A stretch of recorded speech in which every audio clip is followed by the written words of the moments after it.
एक बार सभी साथ मिलकर के पवित्र गायत्री मंत्र का उच्चारण करेंगे। देखिए, विशेषकर विद्वान लगभग सभी गायत्री मंत्र के उच्चारण के लिए ही सबको क्यों बोलते हैं? क्योंकि गायत्री मंत्र में परम पिता परमात्मा से प्रार्थना की गई है विशेष बुद्धि की, और मानव उन्नति में, मनुष्य के विकास में विशेषतः बुद्धि को ही सर्वोत्तम माना जाता है। तो एक बार सभी मिलकर के गायत्री मंत्र का उच्चारण करेंगे। ओम भूर्भुवः स्वः तत्सवितुर्वरेण्यं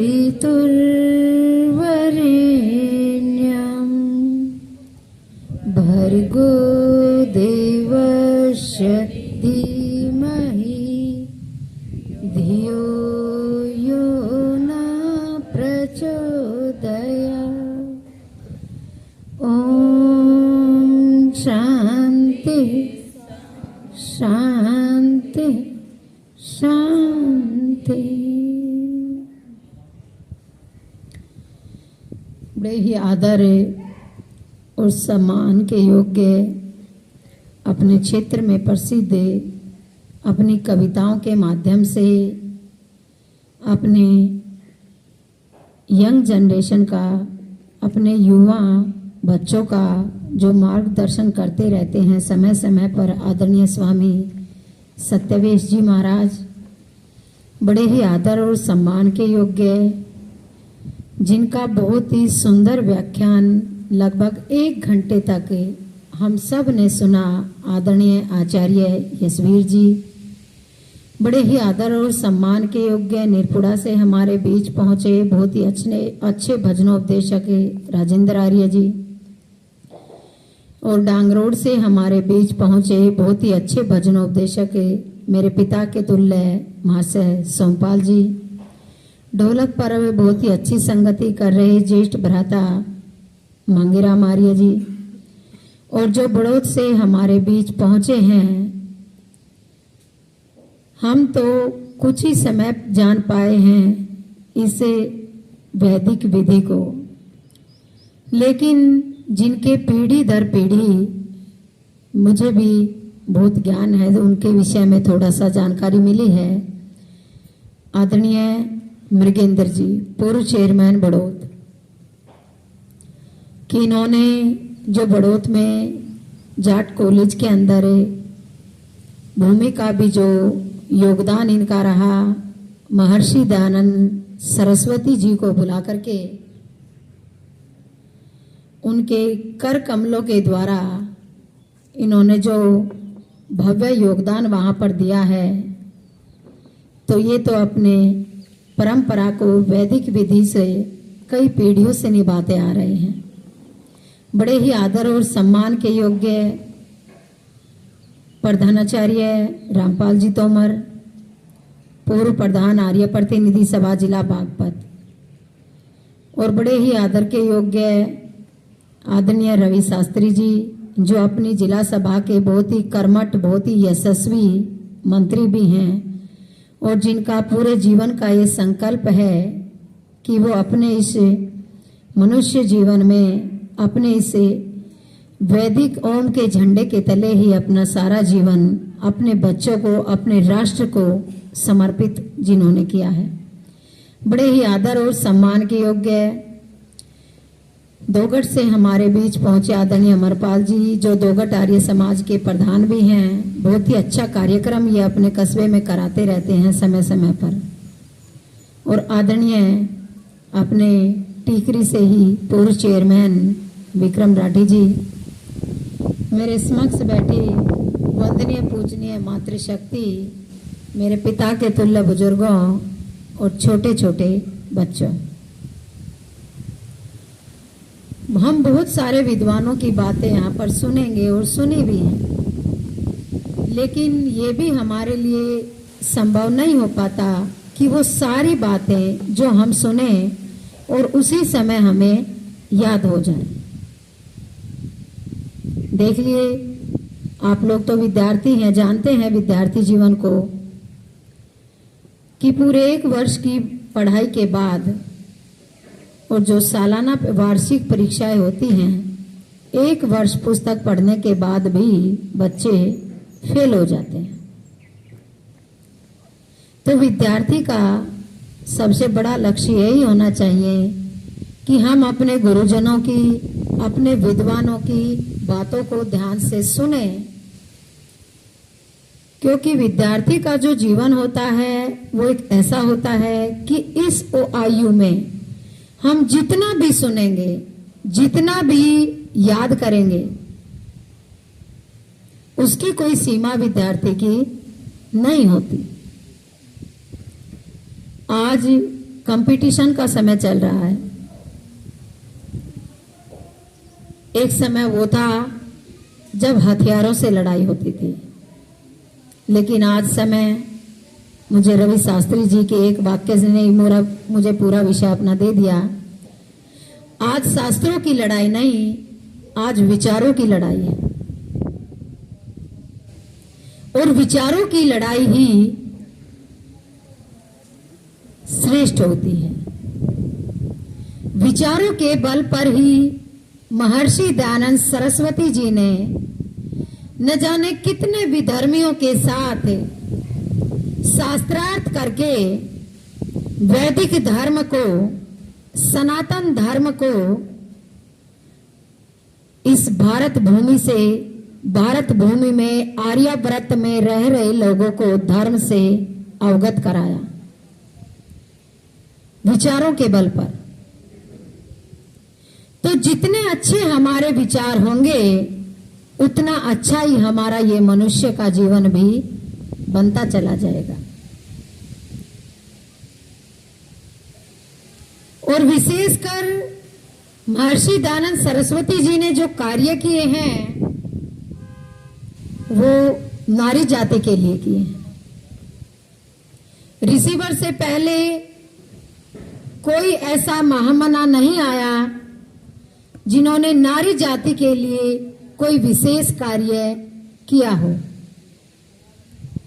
सती प्रथा जैसी इतनी बड़ी कुरीति को अगर पीछे किसी ने धकेला है, तो महर्षि छोटी कन्याओं के विवाह हो जाते थे बचपन में ही, जब उनकी आयु होती थी खेलने की गुड्डे गुड़ियों से।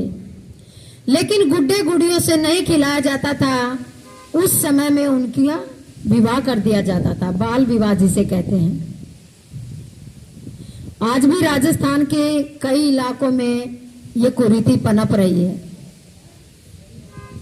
लेकिन स्वामी जी जब आए, उन्होंने देखा अपने समय में कि कैसे मेरे भारत भूमि में रह रही छोटी छोटी बेटियों के साथ कितना दुष्कर्म हो रहा है, कितना बुरा कार्य हो रहा है। स्वामी जी से रहा नहीं गया। उन्होंने अपने ओम के ध्वज को उठाया और निकल पड़े अपने इस भारत भूमि पर, अपने इस आर्यावर्त देश के अंदर इन कुरीतियों को समाप्त करने के लिए, इन पाखंडों को समाप्त करने के लिए। अरे वेद तो कहता है माता निर्माता भवती, कि मां ही बच्चे का निर्माण करने वाली होती है। ऋषि जी का अमर ग्रंथ सत्यार्थ प्रकाश, और सत्यार्थ प्रकाश के दूसरे समोल्लास में स्वामी जी लिखते हैं, माता शत्रु पिता वैरी ये न बालो न पाठित, न शोभते सभा मध्य हंस मध्य बको यथा। वे माता पिता अपनी संतान के पूर्ण रूप से बैरी होते हैं, शत्रु होते हैं अपनी संतान के, जो अपनी संतानों को सुशिक्षा नहीं देते। स्त्री को तो वेदों में भी ब्रह्मा कहा है, और ब्रह्मा से बढ़कर कोई दूसरा पद नहीं होता।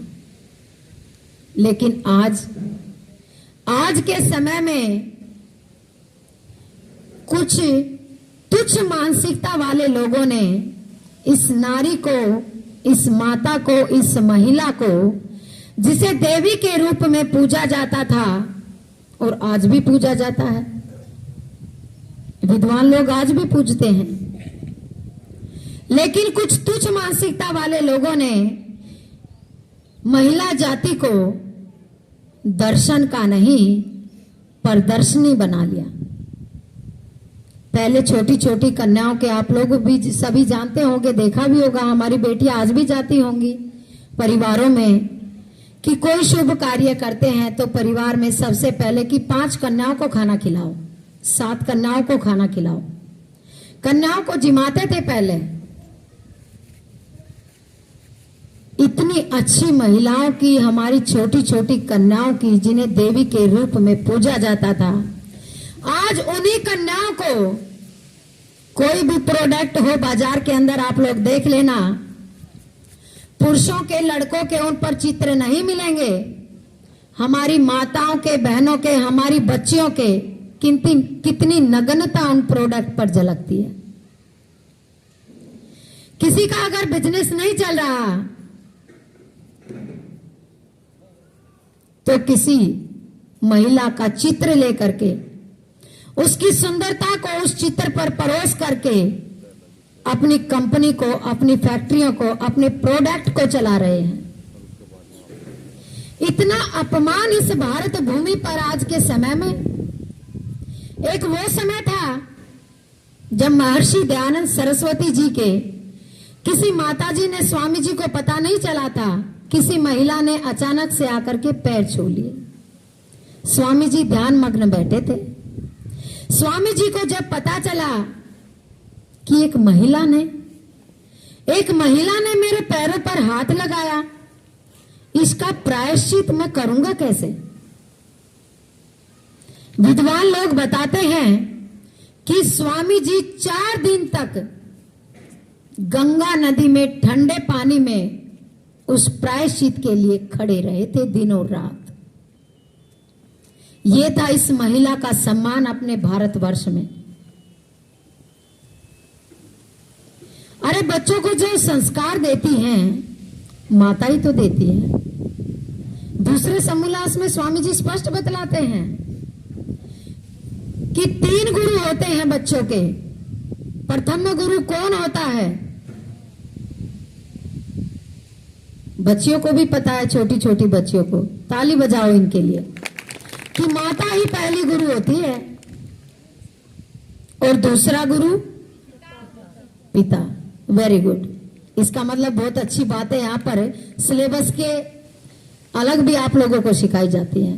देखिए, किताबी पढ़ाई से हमारा जो मोरल एजुकेशन होती है, नैतिक शिक्षा, जो सामाजिक शिक्षा हमें होनी चाहिए, वो भी पढ़ानी चाहिए। अपनी प्रेयर के समय रोजाना 5 मिनट या 10 मिनट का समय हमारी जो अध्यापिकाएं हैं यहाँ पर, उनसे हमारा निवेदन है कि आज हमारी बच्चियों का भविष्य खतरे में बनता जा रहा है दिन पर दिन, तो 5 मिनट के लिए आप प्रेयर में इन्हें रोजाना एक लक्ष्मी बाई की तरह तैयार करें, जीजाबाई की तरह तैयार करें, भगत सिंह की माता विद्यावती बनाकर के इन्हें तैयार करें कि कोई भी विपत्ति इन पर आए तो ये घबराए नहीं, लक्ष्मी बाई की तरह तलवार लेकर के टूट पड़े शत्रु पर।